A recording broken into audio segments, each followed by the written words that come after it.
بسم الله الرحمن الرحيم. الحمد لله والصلاة والسلام على رسوله الكريم. أما بعد أيها الأحبة، السلام عليكم ورحمة الله وبركاته.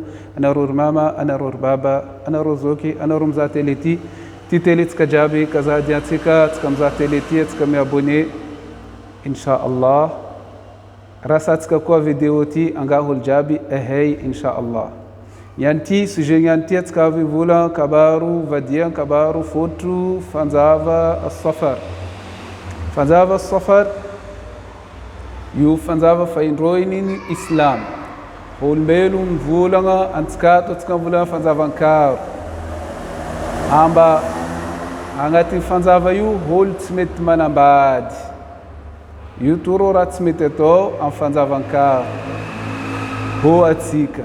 هل هو كرازين إسكا كرازيني عندك دليلتك أتكاتو تكم فولا با هولت مت من بعد فانزا كارو ما لا يو فانزا إلو كامبا كارون لعنة الله إذن كروة تنريو دونك هولت مت من بعد فانزا يورو مانن تا هولو فلامبا هولت مت من بعد فانزا بي إزمتوم صلى الله عليه وسلم تنزمان نازي mis fanzava ilo kamba tsimbwanro ro arabro manambadi atonroba yu fanzava ilo kamba fanzava rati an vadia basizna nambadi Aisha radiyallahu ta'ala anha an fanzava yu safe haluhu mis fanzava ilo kamba an Islam ultimate manambadi tis fanzava mandranharin vulanga angatin Qur'an au mtum sallallahu alayhi wasallam an koleza angatin hadith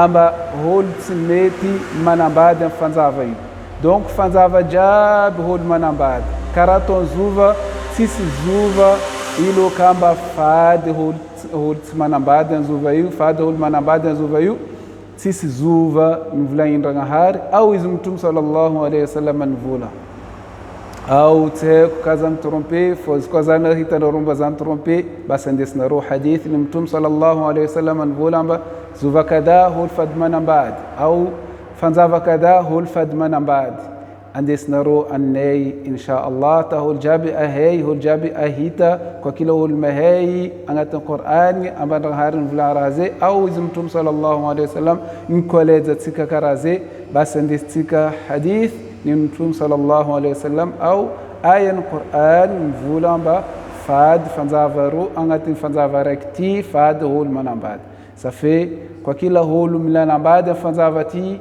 izmet manambadi spaka amba fanzavati lan sofu amba izanding ka izfanzal wassalamu alaikum wa ila liqa.